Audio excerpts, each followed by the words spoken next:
자, 우리 하나님 말씀 같이 봅니다. 다윗 인구조사라는 제목으로 지난 시간에 이어서 말씀을 나누려고 합니다.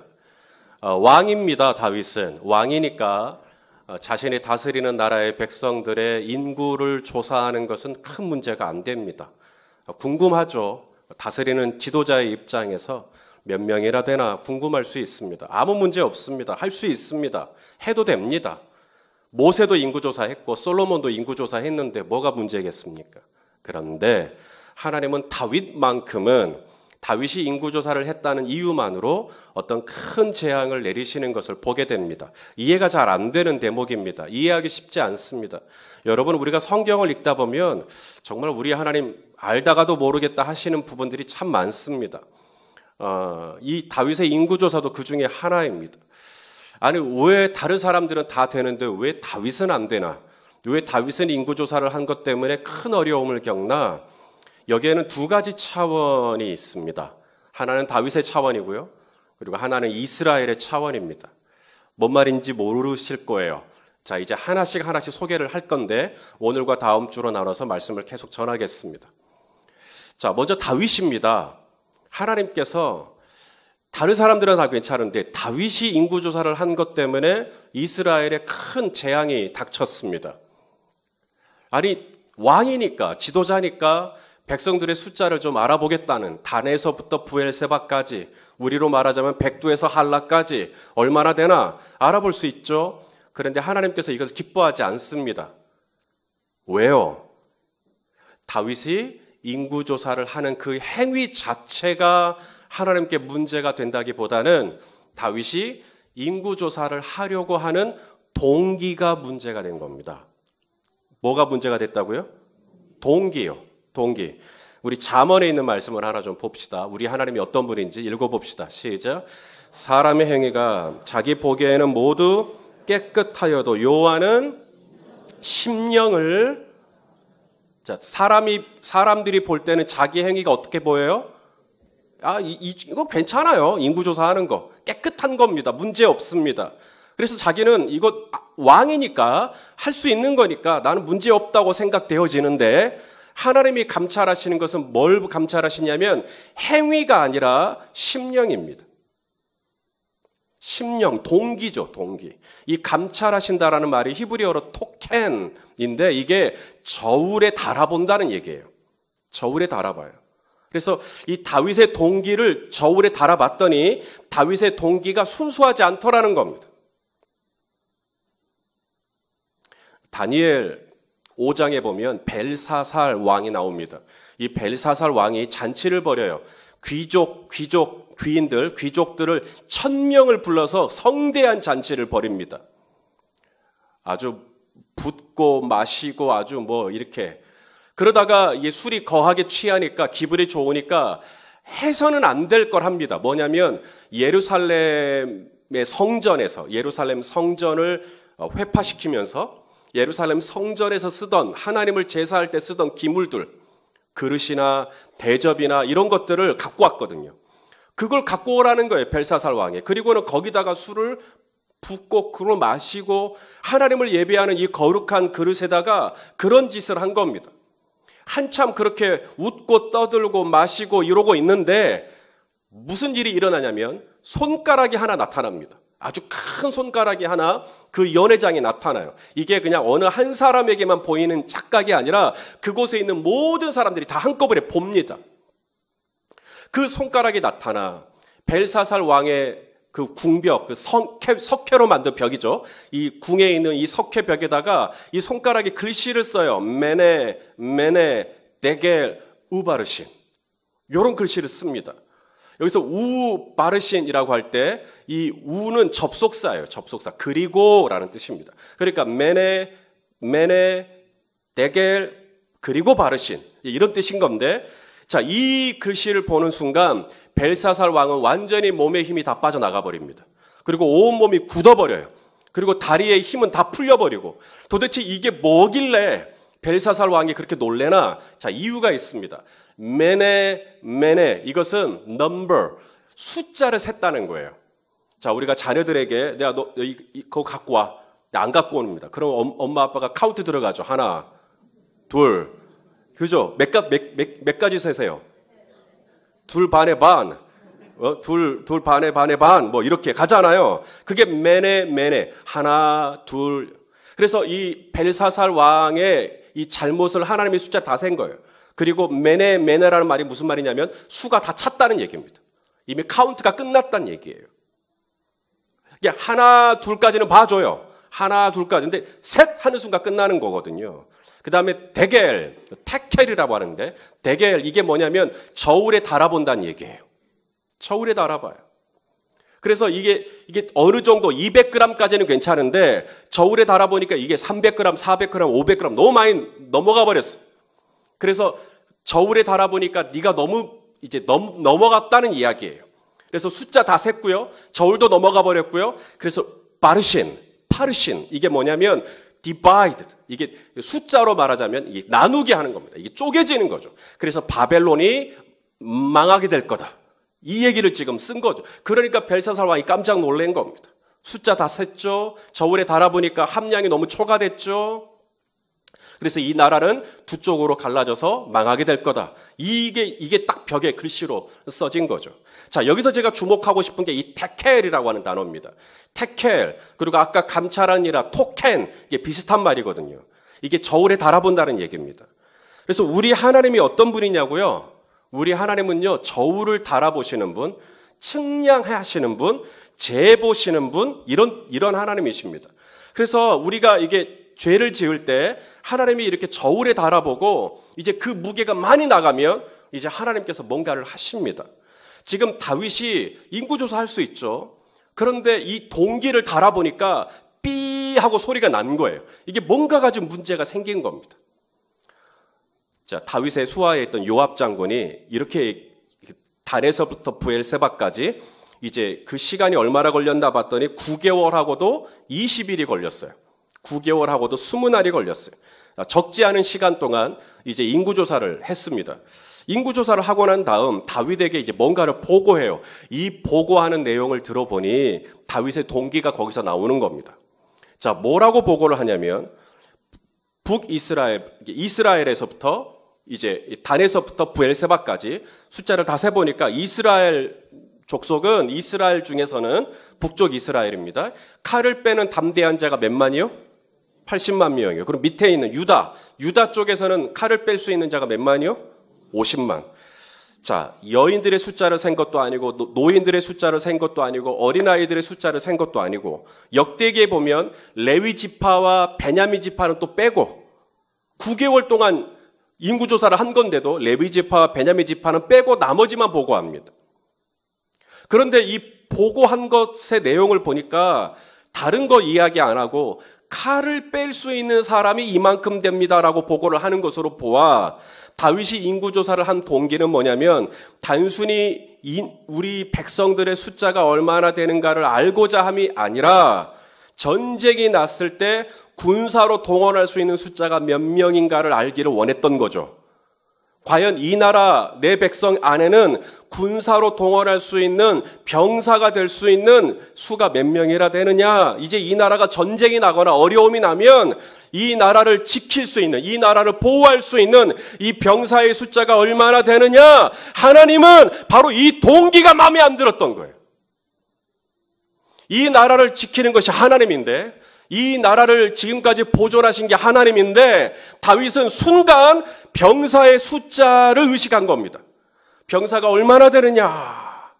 그리고 그 동기가 하나님이 보실 때 마음에 안 들었던 거죠. 내가 너를 지금까지 지켰고 내가 지금까지 이스라엘을 붙잡아 줬는데 왜 너 병사의 숫자를 의지하냐는 거죠. 신명기 말씀에 보면 하나님의 모세에게 이제 나중에 이스라엘의 왕이 세워질 때를 대비해서 몇 가지 주의사항을 이렇게 전달하십니다. 모세를 통해 이미 신명기 율법에 왕이 되면 조심해야 할 세 가지. 첫째, 병마를 많이 두지 마라. 따라서 할래요? 병마를 많이 두지 마라. 그 다음 두 번째, 아내를 많이 두지 마라. 그 다음 세 번째, 은과 금을 많이 두지 마라. 자, 이렇게 얘기를 하십니다. 이게 왕이 되면 조심해야 될 거예요. 첫째는 병마입니다. 이전의 번역은 그냥 말이에요. 근데 우리 개역 개정은 병마라고 했습니다. 왜냐하면 고대의 말의 용도는 전쟁이었거든요. 고대에는 말이 곧 전쟁에 나가서 아주 기동력 있게 싸울 수 있는 아주 효과적인 도구로서의 말이 필요했어요. 그래서 병마 그랬던 건데, 이 병마를 많이 두지 마라. 이 말은 뭐냐면 말을 타고 전쟁할 수 있는 군사의 숫자를 의지하지 말라는 이야기입니다. 이것이 우리 하나님이 첫 번째로 걸었던 거였어요. 절대로 군사들의 숫자에, 병마의 수에, 여기에다가 너무 연연하지 말라는 것이었어요. 왜요? 세상에서는요, 병마를 얼마나 두느냐, 이게 굉장히 중요한 요소입니다.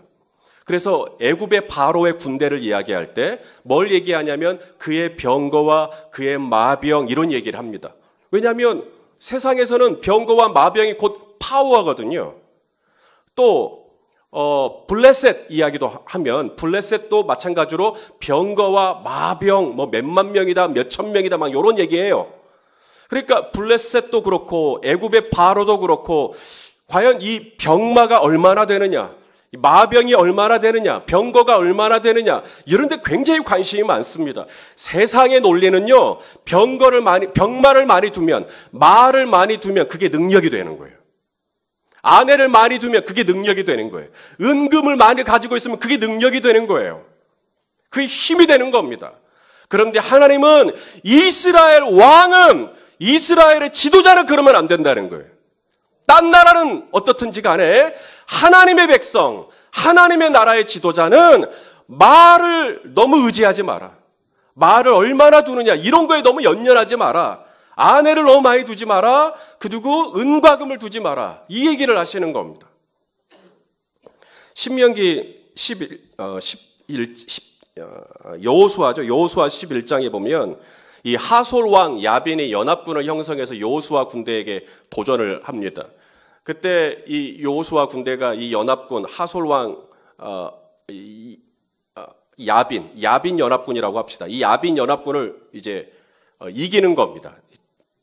자, 이때 이 연합군을 이기고 나서 여호수아가 아주 특별한 행동을 하나 해요. 그게 뭐냐면 이제 전쟁에서 이겼으니까 상대편이 가지고 있던 좋은 무기들을 취할 수 있죠. 병거들, 마병들, 이런 거 취할 수 있습니다. 말들. 그런데 이때 여호수아가 뭘 하냐면 이 병거를 다 불살라 버려요. 자, 우리 여호수아 11장 9절 한번 읽어보겠습니다. 시작. 여호수아가 여호와께서 자기에게 명령하신 대로 행하여 그들의 말 뒷발에 힘줄을 끊어버리고 그들의 병거를 불로 살랐더라. 병거는 앞으로 이제 가나안 전쟁을 할 때 너무나 중요한 무기입니다. 병거가 있으면 효과적으로 싸울 수가 있어요. 그런데 이 병거를 이 야빈 연합군으로부터 취해가지고 이걸 다 태워버리는 거예요, 그냥.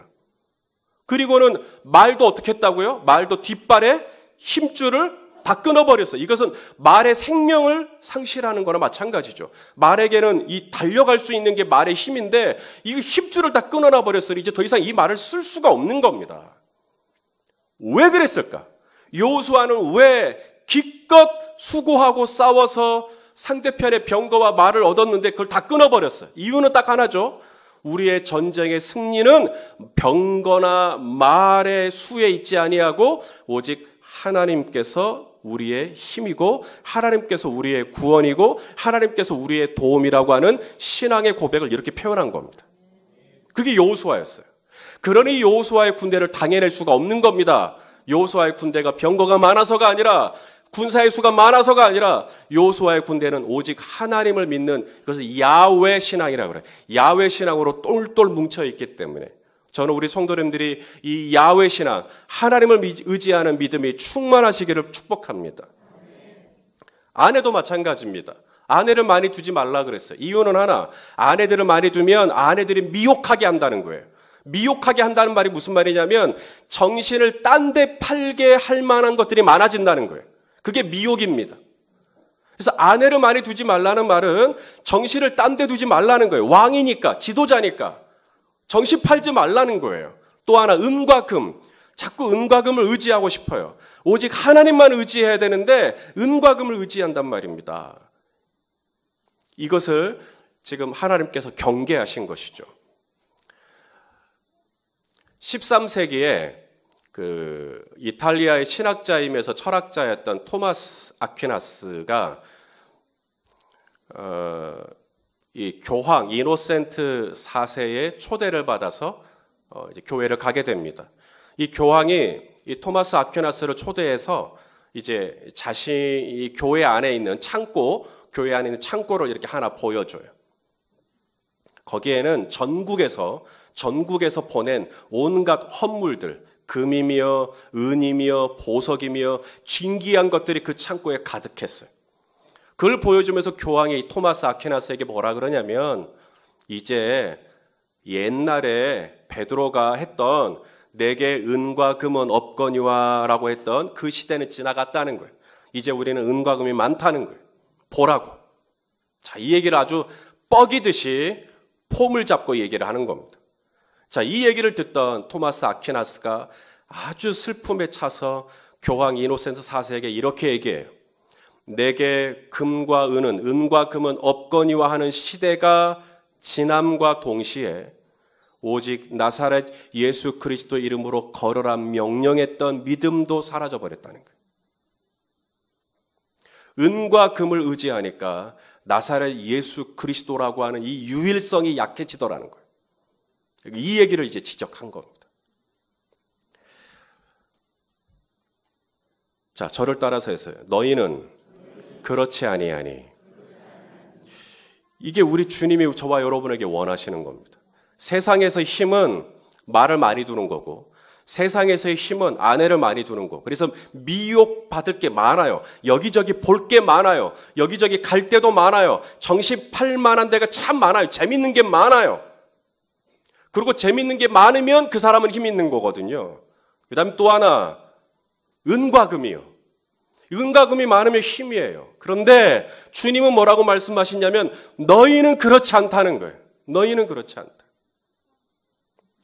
누가복음 22장에 보면 세상에서 말하는 힘은 주관하는 겁니다. 윗자리에 올라가서 누군가를 주관하는 거예요.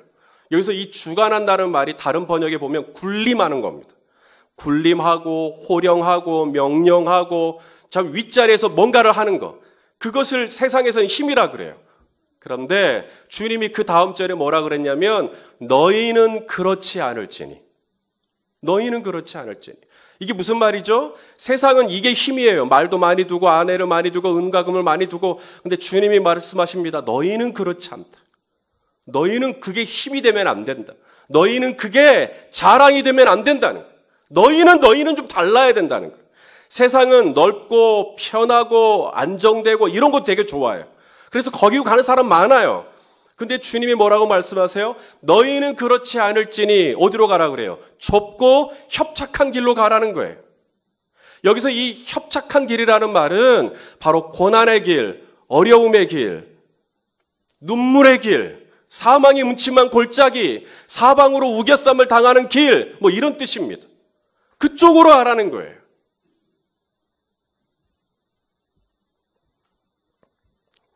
주님은 우리가 세상과는 반대되는 길로 세상의 기류에 휩쓸리는 사람이 아니라 세상의 기류를 역행하는 그런 길로 가기를 원하시는 겁니다.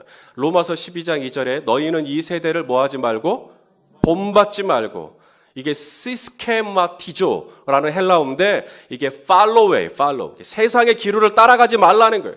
세상 사람들이 우르르 몰려가는 그 길로 가지 말라는 거예요. 말을 많이 두고 아내를 많이 두고 은가금을 많이 두고 스펙을 많이 두고 이런 데 가지 말라는 거예요. 너희는 그렇지 않을지니. 너희는 그렇지 않을지니. 그래서 거기는 사람들이 별로 안 다녀요. 여기는 좁아요. 여기는 협착이 있어요. 이 경상도 거창고등학교. 이 거창고등학교는 미션스쿨이죠. 미션스쿨이고 이 거창고등학교의 전성은 교장 선생님, 지금은 은퇴하셨습니다만은 4대 거창고등학교 4대 교장, 지금은 이제 5대 교장. 자, 이분이 학생들 졸업하는 학생들에게 직업 선택의 10계명을 알려줬어요. 그러니까 SKY로 갈 수 있는 계명이 아니고요. 그냥 직업을 선택할 때 이렇게 하라는 거예요. 이것이 지금도 거창고등학교 대강당 뒤편에 이렇게 걸려 있다고 그래요.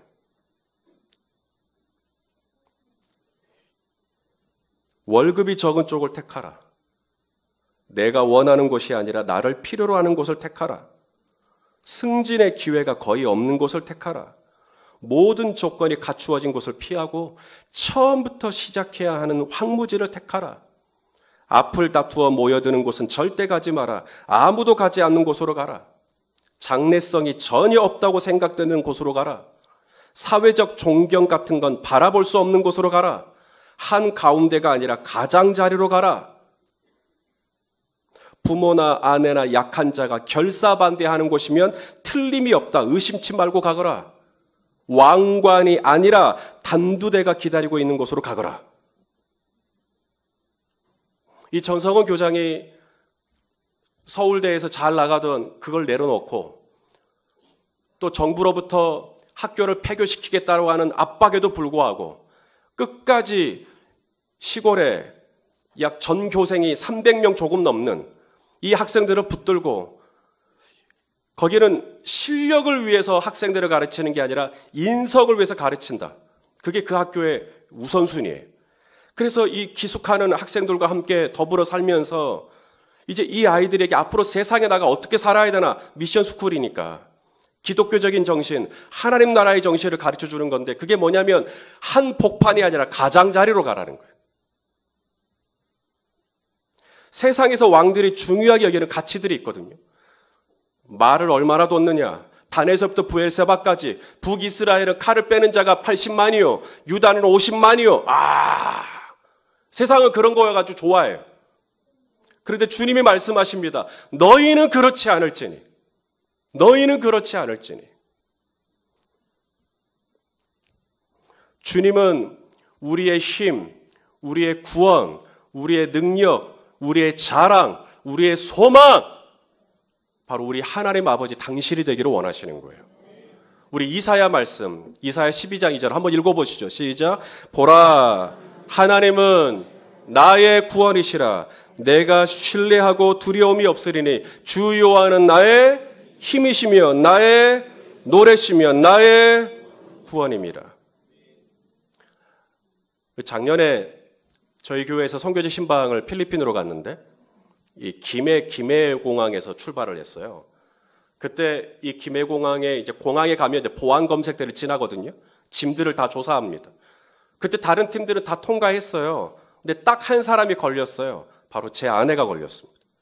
제 아내의 이 백팩이 걸렸어요. 그래서 이 백팩을 다 풀어보라는 거예요. 그래서 다 들춰냈죠. 그런데 뭐 특별한 거 없죠. 딱 하나 걸렸어요. 들으시면 기가 막힐 거예요. 물티슈가 걸렸습니다. 물티슈. 그래서 물티슈 2개 그냥 냈어요. 물티슈 들고 가면 안 된다는 거예요. 그래서 물티슈 2개를 넣었어요. 여러분, 괜찮아요. 물티슈가 뭐가 그렇게 문제겠어요? 물티슈가 뭐가 그렇게 흠이 되겠어요? 물티슈가 무슨 뭐 위험한 물질도 아니고. 그런데요, 이 보안 검색대, 공항의 검색대를 지날 때는 물티슈도 걸려요.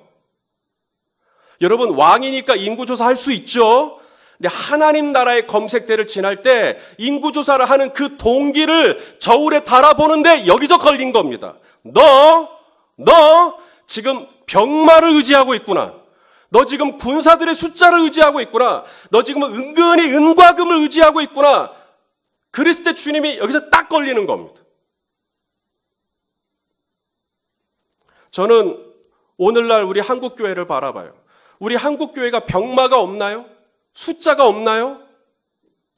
저는 엊그저께도 인도네시아 선교사님하고 대화를 나누다가 인도네시아의 크리스찬들이 몇 프로입니까? 3%? 4%? 얼마 안 되는군요. 그러니까 이분이 웃어요. 3%, 4%인데 그 숫자가 우리나라 인구만큼이에요. 인도네시아 인구가 얼마나 많은지 알겠죠. 그래서 인도네시아에 가면 2만 명이 모일 수 있는 그런 교회도 있다는 거예요. 와우! 병마가 많습니다. 미국에 가면 거의 모든 국민들이 자기는 다 크리스찬이라고 얘기하니까 교회 주일이면 주일 성수를 하고 교회로 와서 예배드리는 인구 숫자만 7,500만 명이에요. 우리 한국교회도 주일이면 교회에 와서 예배드리는 사람이 800만 명이 넘어요. 병만은 많습니다. 숫자는 많아졌어요. 그런데 아이러니하게도 이렇게 숫자가 많아지는 사이 교회의 영향력과 힘은 점점 약해지는 이 현상을 어떻게 이해할 수 있을까요? 아내도 마찬가지입니다. 신경 쓸 때, 관심 둘 때 재미있는 게 점점 많아집니다. 컴퓨터에만 들어가도 얼마나 재미있는 게 많고, 인터넷에만 들어가도 얼마나 재미있는 게 많고, 세상에 얼마나 유흥들이 많고, 내 마음을 미혹하게 할 만한 것들이 참 많아졌어요. 그런데 이렇게 미혹하게 할 만한 것이 많아지니까 오히려 교회의 힘은 더 약해지는 것 같아요. 은과 금도 마찬가지죠. 일전에 JTBC 앵커 브리핑 손석희 아나운서가 리차드 헐버슨의 목사님의 이 말을 인용한 적이 있어요. 교회는 그리스도로 이동해서 철학이 되었고, 로마로 옮겨가서 제도가 되었고, 유럽으로 옮겨가 문화가 되었고, 미국으로 옮겨가 기업이 되어버렸다. 이 말이 뭘 꼬집는 얘기냐면 은과 금이 많아졌다는 얘기예요. 교회에. 재물이 많아졌어요. 근데 아이러니하게도 이렇게 기업이 되었고 은과 금은 넉넉해졌는데 교회의 힘은 더 약해지는 거예요. 주님은 말씀하십니다. 너희가 왕이 되면 있잖아. 너희가 지도자가 되면 너희는 그렇지 않을지니 병마를 많이 두지 말고 아내를 많이 두지 말고 은과 금을 많이 두지 말고. 왜? 거기에다가 신경을 쓰면 쓸수록 아이러니하게도 내가 더 약해져요. 내가 더 이렇게 힘이 없어져요. 목회를 하면서 하나님께 배운 게 있습니다. 제 말을 오해하지 않았으면 좋겠습니다만 성도님들 의지하지 말라는 것이었어요. 그게 제가 배운 겁니다. 성도님들 의지하지 말라는 거. 그럼 우리 목사님은 우리 의지 안 하는구나 라고 또 이렇게 생각하지 마시고, 목자가 양을 의지하는 것. 양이 목자를 의지해야죠. 근데 저도 사실 외롭거든요. 저도 이 자리가 때로는 쓸쓸합니다. 저도 누군가에게 제 마음을 좀 털어놓고 싶고 저의 고민을 좀 나누고 싶고 그래요. 그런데 주님이 제가 좀 이렇게 마음을 좀 누구에게 좀 주려고 하잖아요. 그러면 아주 엄하게 저를 징계하십니다. 저를 굉장히 민감하게 다루십니다. 그러면서 지나간 시간 제가 하나님 앞에 배운 게 뭐냐면 절대 병마를 많이 두지 말라는 거예요. 거기다가 네 마음을 두지 말라는 거예요. 거기다가 너무 내 생각을 두지 말라는 거예요. 병마를 의지하려고 하면 할수록 하나님은 오히려 저희가 약해지게 만들었어요.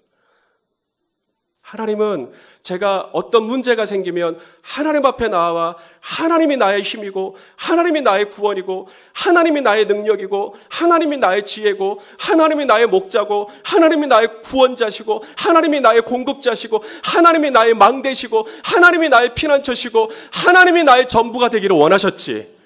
제가 자꾸 이렇게 이 문제는 좀 김 집사님한테 의지해볼까? 이 문제는 좀 박 집사님한테 의지해볼까? 어김없이 하나님은 저를 징계하셨어요. 그렇게 목회하지 말라고. 병마를 의지하지 말라고. 근데 이 병마가 많으면 많을수록 힘이 있을 것 같고 좋을 것 같고, 근데 하나님은 저에게 딴청 피우지 말라고, 고개 딴 데 돌리지 말라고, 믿음의 주여 온전케 하시는 이 예수님만 바라보라고, 은과 금이 아니라 하나님을 나의 의지 삼으라고. 사랑하시는 성도 여러분, 우리 성도님들도 마찬가지일 겁니다. 우리 예레미야 말씀을 마지막으로 한번 보겠습니다. 거기 보면 자, 읽어볼까요? 시작. 여호와께서 이와 같이 말씀하시되, 우리 청소년부 친구도 같이 읽어요. 시작. 여호와께서 이와 같이 말씀하시되, 지혜로운 자는 그 지혜 자랑하지 말고, 용사는 용맹 자랑하지 말고, 부자는 그 부함 자랑하지 마라. 뭐만 자랑하라? 만군의 여호와만 자랑하라. 하나님만 힘삼아라. 하나님만 의지해라. 하나님이 빽이 되게 해라. 그러면 하나님이 나의 모든 것을 책임지시고 붙잡아 주실 것이에요. 여호와가 나의 구원이라고, 여호와가 나의 힘이라고, 여호와가 나의 노래라고. 우리가 그렇게 하나님 앞에 나아가면 하나님은 내가 비록 은과 금은 좀 모자랄지 모르지만 나사렛 예수의 그리스도의 이름을 의지하기 시작할 때 앉아서 한 번도 일어난 적이 없는 인생을 벌떡 이렇게 세우는 놀라운 통로로 저와 여러분을 사용해 주실 줄로 믿습니다. 이번 한 주간 우리 하나님 의지하고 하나님과 동행하는 저와 여러분 다 되시기를 예수님의 이름으로 축원합니다.